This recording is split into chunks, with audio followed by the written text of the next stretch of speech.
할렐루야. 자, 우리 한 주간도 주님의 사랑과 은혜 가운데 거하신 주님의 성도님들을 다시 한번 주님의 이름으로 환영하고 축복합니다. 자, 오늘 본문 잠언 18장 20절 21절은 크리스찬이 아니다 하더라도 말이에요, 이 세상을 살아가는 지혜로 아주 유명한 잠언 말씀입니다. 자, 함께 보시면, 사람은 입에서 나오는 열매로 말미암아 배부르게 되나니 곧 그의 입술에서 나는 것으로 말미암아 만족하게 되느니라. 죽고 사는 것이 혀의 힘에 달렸나니 혀를 쓰기 좋아하는 자는 혀의 열매를 먹으리라. 아멘. 자, 한마디로 이야기하면 뭐냐? 말이 사람을 살리기도 하고 죽이기도 한다라는 것입니다. 그만큼 말의 힘은 강하고 큽니다. 그래서 오늘은 성경에 나오는 사건 가운데 한 사람은 이 말로 인해서 자살을 하고, 또 한 사람은 이 말로 인해서 왕을 구하는 이야기를 함께 나누고자 합니다. 자, 사무엘하 17장을 보면 다윗 왕은 그의 아들 압살롬의 반란으로 인해서 자신의 왕자뿐 아니라 왕의 후궁들과 군사 통수권마저도 다 빼앗겨 버린 채 허둥지둥 도망쳐 버렸습니다. 그래서 위기를 느꼈던 그 다윗 왕이 그만 성급히 예루살렘을 빠져나가야 했고, 예루살렘으로 막 쳐들어온 압살롬은 반란을 성공했지만 여전히 해결하지 못한 문제가 있었으니, 그것은 뭐냐? 바로 자신의 아버지인 다윗을 어떻게 처리해야 할까 하는 것이었습니다. 이런 압살롬에게 말이에요, 두 명의 사람이 이제 우리가 어떻게 해야 할지를 말해 주는데, 그 말이 바로 오늘의 주제인 말의 힘이라고 하는 것입니다.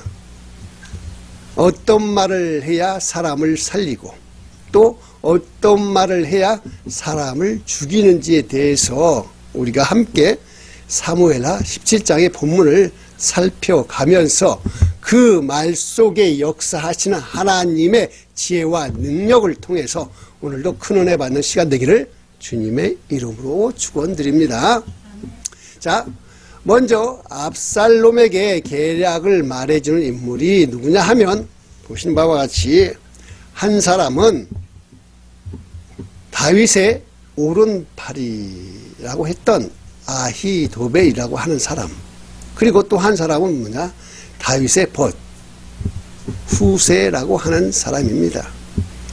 먼저 사무엘하 17장 1절에서 3절 말씀을 보시면, 아히도벨이 또 압살롬에게 이르되 이제 내가 사람 12,000명을 택하게 하소서. 오늘 밤에 내가 일어나서 다윗의 뒤를 추적하여 그가 곤하고 힘이 빠졌을 때에 기습하여 그를 무섭게 하면 그와 함께 있는 모든 백성이 도망하리니 내가 다윗 왕만 쳐 죽이고 모든 백성이 당신께 돌아오게 하리니 모든 사람이 돌아오기는 왕이 찾는 이 사람에게 달렸습니다. 그리하면 모든 백성이 평안하리이다 하니.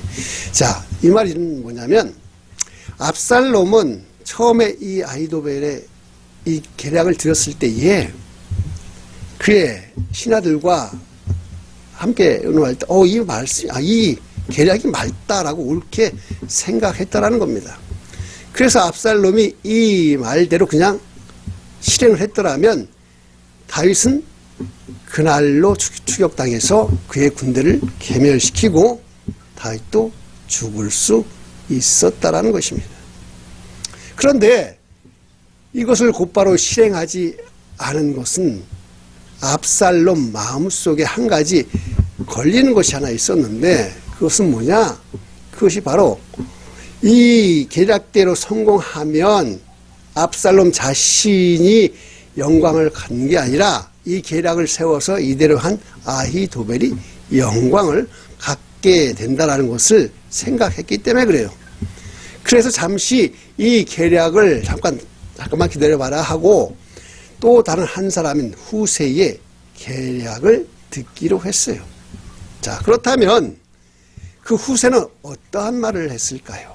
자, 사무엘하 17장 7절을 보시면 후세가 압살롬에게 이르되 이번에는 아히도벨이 베푼 계략이 좋지 아니하니이다 하고, 즉 후세는 먼저 아히도벨의 그 계략은 틀렸다라는 거예요. 좋지 않다라고 말합니다. 그렇게 얘기하면서 왜 아히도벨의 계략이 좋지 않은지에 대해서 설명을 해요. 자, 8절 9절을 보시면 또 후세가 말하되 왕도 아시거니와 왕의 아버지와 그의 추종자들은 용사라. 그들은 들에 있는 곰이 새끼를 빼앗긴 것 같이 격분하였고 왕의 부친은 전쟁에 익숙한 사람인즉 백성과 함께 자지 아니하고 지금 그가 어느 굴에나 어느 곳에 숨어 있으리니 혹 무리 중에 몇이 먼저 엎드려 치면 그 소문을 듣는 자가 말하기를 압살롬을 따르는 자 가운데서 패함을 당하였다 할지라. 자, 이 말은 뭐냐? 다윗 왕과 그의 군사들은 어떤 사람인지 아시지 않습니까? 왕 압살롬에게 다윗 왕이 누군지 알잖아요. 그는 전쟁의 영웅이고 전쟁을 잘해요. 그걸 따르던 그의 부하 용사들도 보통 사람들이 아니고 엄청 싸움을 잘하는 사람들입니다. 그러한 용사들인데다가 그들이 싸납기가 새끼를 빼앗긴 들곰처럼 아주 무섭고 게다가 그 왕의 아버지 다윗은 그러니까 백전노장이니까 백성들과 함께 숨어 있는 게 아니라 지금 아마 동굴이나 어디 다른 곳에 숨어 있어서 만약에 우리 압살롬 군사들이 그를 쫓다가 누가 먼저 쓰러지기라도 하면 그 소식을 듣는 사람들이 압살롬이 졌구나, 압살롬을 따르는 사람들이 졌다라고 사기를 떨어뜨릴 것이라고 지금 이렇게 이야기하는 거예요. 그래서 이러한 설명을 하면서 곧바로 그런데 제 생각은 이렇습니다 라고 이야기하는 게 바로 11절인데요. 보시면 나는 이렇게 계략을 세웠나이다. 온 이스라엘을 단부터 브엘세바까지 바닷가에 많은 모래같이 당신께로 모으고 친히 전장에 나가시고, 자, 단에서부터 브엘세바에 이르기까지 바다의 모래알같이 수많은 온 이스라엘 군사들을 먼저 모으라는 거예요. 그들을 어디? 왕 앞에 다 모이라고 해서 이제는 그 아히도벨처럼만 나가는 게 아니라 왕이 직접 그들을 데리고 싸움터로 나가시라는 것입니다. 근데 이때 이런 말을 듣던 압살롬의 마음속에 아까도 어떤 생각이 들었다 그랬죠? 아히도벨의 계략이 좋은 것 같긴 한데 그렇게 되면 자기 빠지고 누가 들어가요? 아히도벨이 영광을 받는 것 같은데 지금 이 후세는 자기를 세워주고 있잖아요. 먼저 군사를 다 모아요. 그리고 그들을 데리고 왕이 직접 나가서 승리하면 모든 영광은 다 왕의 것이다. 그것은 아히도벨의 전략 속에서 한 가지 걸렸던 그 문제, 누가 영광을 차지하느냐 하는 문제가 갑자기 후세의 말을 들으니까 뚫리는, 해결되는 그런 기분이 들었다는 겁니다. 자, 그러다 보니까 갑자기 이 후세의 전략에 더 집중을 하게 되는 거예요. 관심이 쏟아지기 시작합니다. 그래서 계속해서 이 계략을 설명하는 후세의 전략을 보면 12절을 보시면 우리가 그 만날 만한 곳에서 그를 기습하기를 이스리 땅에 내림같이 우리가 그 위에 덮어 그와 함께 그 있는 모든 사람을 하나도 남겨두지 아니할 것이요. 자, 그러고 나면 어떻게? 왕과 군사들이 다 함께 가서 다윗이 숨어 있을 만한 곳을 찾아가지고 그를 치면 이것이 마치 온 땅에 이슬이 떨어지는 것처럼 다윗을 무너뜨리자라는 것입니다. 자, 그렇게 되면 다윗이나 그의 사람들 가운데서 살아남는 사람이 한 사람도 없이 다 전멸하고 말 것이라는 거예요. 그러면서 후세는 계속해서 13절을 보면 또 만일 그가 어느 성에 들었으면 온 이스라엘이 밧줄을 가져다가 그 성을 강으로 끌어들여서 그곳에 작은 돌 하나도 보이지 아니하게 할 것이나 하매. 자, 그러면서 뭐라고 그러냐면 만약에 다윗이 어떠한 성에 들어가 있다면 온 이스라엘이 그 성에 밧줄을 가지고 들어가 가지고 그 성을 그냥 강으로 잡아당겨 가지고 돌 조각 하나도 남김없이 다 쓰러뜨리면 되는 거 아닙니까? 지금 이렇게 이야기하잖아요. 자, 이러한 후세 전략을 들은 압살롬 마음이 어땠을까요? 압살롬과 그의 신하들의 마음이 어땠을까요? 갑자기 마음이 변했어요. 처음에 아히도벨의 전략이 괜찮을 것 같은데 했던 그 마음이 후세의 말을 듣자 뭐예요? 다 마음이 변해 버렸다라는 거예요. 아히도벨의 전략도 좋지만 이 후세의 전략을 들어보니 이것이 아까 것보다 훨씬 더 좋아 보였던, 좋게 들렸다라는 것입니다. 그런데 이렇게 전략을 바꿈에 따라서 결론은 어떻게 됐어요? 다윗 왕은 도망갈 시간을 벌었고 마침내는 다윗은 목숨을 건질 수가 있었다라는 것입니다. 자, 이것은 모든 상황을 지켜보시고 주도하시고 인도하신 하나님의 역사가 어디에 있었어요? 후세의 말에 있었다라는 거예요. 아히도벨의 말 속에는 하나님을 의지하는 게 아니라 자기의 지략과 자신을 내세우는 그러한 생각인데 후세는 전략대로 자기가 내가 하지 않고 어떻게 그 뭐냐면 압살롬의 마음을 사로잡았을까? 23절을 보실까요? 아니, 23절 보시기 전에 그러면 지금 아히도벨의 그 전략이 채택이 되지 못하고 난 그 아히도벨은 어떻게 됐을까요? 23절을 보십시다. 아히도벨이 자기 계략이 시행되지 못함을 보고 나귀에 안장을 지우고 일어나 고향으로 돌아가 자기 집에 이르러 집을 정리하고 스스로 목을 메고 자살을 했습니다.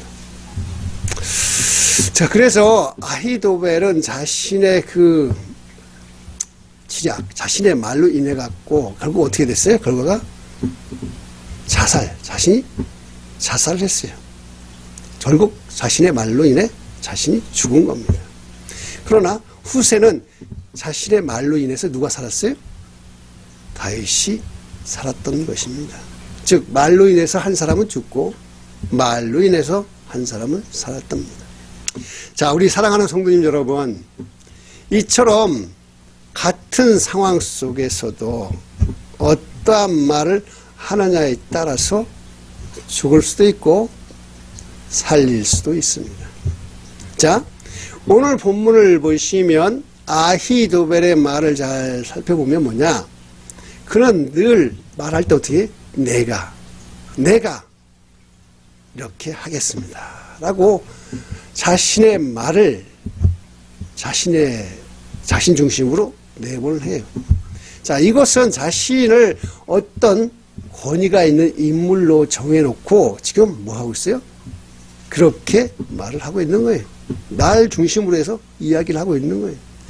내가 이렇게 하면 이렇게 될 것이고 이렇게 하면 승리할 겁니다. 그런데 반대로 후세의 말을 살펴보면 후세는 자신을 빼고 누구를 세웠냐? 왕께서는 왕도 아시거니와 왕이 직접 이런 식의 말을 통해서 자기 중심이 아니라 누구? 듣는 압살롬을 중심으로 해서 또한 말 끝 부분에 가서는 슬그머니 뭐라고 하냐? 우리가 라는 식으로 바꿔서 마치 압살롬 왕 뒤에는 온 이스라엘이 함께 하는 것처럼 말하고 있었다라는 겁니다. 자, 이 말의 차이점은 무엇일까요? 이러한 말의 차이점은 정말로 커다란 힘이 있다라는 것을 지금 우리는 뭘 알아요? 본문을 통해서 알았잖아요. 한 사람은 그 말로 자살하고 한 사람은 그 말로 왕을 살렸어요. 자, 그렇다면 우리는 뭐예요? 이 본문을 통해서 과연 나의 평상시 말투는 어떠한가 한번 살펴봐야 하지 않겠습니까? 자, 모든 말의 중심에 혹시 내가 있다라면 그것은 마치 누구랑 같아요? 아히도벨과 같고, 모든 말의 중심에 하나님이 있다라면 그것은 후세의 말과 같다고 할 수 있습니다. 같은 말을 해도 사람을 죽일 수 있는 말을 할 수가 있고 같은 말을 해도 사람을 살릴 수가 있어요. 그 차이는 뭡니까? 내 중심으로 말하면 사람을 죽이지만 하나님 중심으로 이야기를 하면 사람을 살릴 수 있다는 겁니다. 그렇다면 우리는 과연 어떤 말을 해야 사람을 살릴 수가 있을까요? 우리가 미리 알았죠. 하나님의 중심으로. 그렇다면 하나님은 우리에게 어떤 말을 하라고 하실까요? 그것은 첫 번째, 존경의 말을 하셔야 합니다. 모든 사람은 각자 어른이든 애든 상관없이 인격이라는 게 있기 때문에 그 인격을 존중받기를 원하는 거예요. 생각해보세요. 아이들도 인격을 무시하면 좋아해요? 싫어합니다. 아무리 가까운 사이라도 상대방의 인격을 존중하는 말을 하지 않으면 상대방이 싫어하는 거예요. 그래서 혹시 농담을 해도 인격을 무시하는 말을 하면 절대로 안 된다는 거예요. 자, 그리고 두 번째는 어떻게 해야 될까요? 그것은 바로 격려의 말을 해줘야 한다는 겁니다. 살다 보면 누구나 때때로 삶이 힘들고 어렵고 낙심할 때가 있습니다. 그리고 열등감에 사로잡혀서 좌절할 때도 있어요. 그럴 때 무슨 말이 필요합니까? 힘을 주는 말, 격려의 그 말 한마디가 그 사람을 살릴 수가 있다고 하는 겁니다. 그래야 그 사람이 힘든 상황 가운데 있을 때에 한 사람의 말이, 그 사람을 세워주는 격려의 말이 그 사람을 살리고 인생을 살릴 수가 있는 겁니다. 아멘? 자, 세 번째는 뭐냐? 아주 중요한 말이에요. 축복의 말을 하셔야 합니다. 성경은 모든 사람을 축복하라고 말하고 있어요. 바이블세. 심지어 원수들조차도 축복하라고 이야기를 해요. 자, 로마서 12장 14절을 보면 너희를 박해하는 자를 축복하라. 축복하고 저주하지 말라라고 사도 바울이 적어놨습니다. 즉 나에게 해를 끼치고 핍박하는 원수를 당연히 싫어하고 미워하는 게 인지상정 아닙니까? 하지만 성경은 바이블세 그들에게 축복하라고 하는 겁니다. 사람의 힘으로는 이게 힘들지요. 불가능하죠. 하지만 뭐예요? 하나님의 마음으로, 하나님 중심으로 생각하면 할 수 있다라고 하는 것입니다. 그런데 이것이 잘 생각을 해봐요.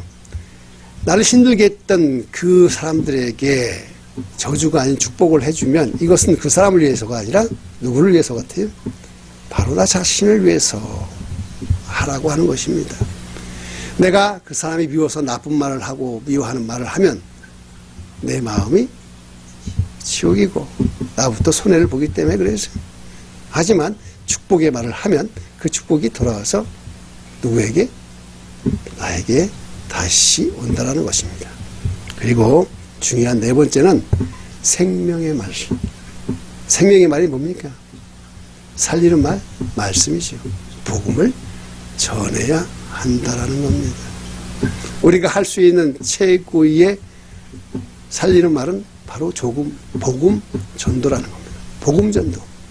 그 복음 전도 한마디가요, 한 영혼을 구원시킵니다. 그를 지옥에서 천국으로 인생을 바꿔주는 것입니다. 그리고 삶이 불행해서 주님으로 인해 행복으로 옮기게 하는 것입니다. 그러므로 우리는 어떻게 해야 돼? 우리 가족과 이웃에게 이러한 축복의 말 더해서 생명의 말씀인 복음을 전해야 한다는 것입니다. 아멘. 자, 살아가는 우리 성도님 여러분, 우리 인생은 우리가 말하는 대로 된다는 거 인정하십니까? 우리가 아무리가 아니라 우리가 어떠한 말을 하는 사람인가에 따라서 나의 인생이 좌지우지 되는 겁니다. 아히도벨처럼 자기중심적인 말을 하면 결국 사람도 죽이고 자기도 죽어요. 하지만 후세처럼 내 중심이 아니라 상대방 중심으로 하나님 중심으로 이야기를 하면 그 사람도 살고 나도 사는 것입니다. 이제 우리가 내가 과연 나는 지금 어떠한 말을 하며 사는지를 한번 살펴보면서 우리 자녀에게, 우리 남편에게, 우리 주위에 있는 이웃에, 친구에게 어떠한 말을 하고 살아야 할지를 이 시간 주님 앞에 결단하면서 함께 기도하시겠습니다.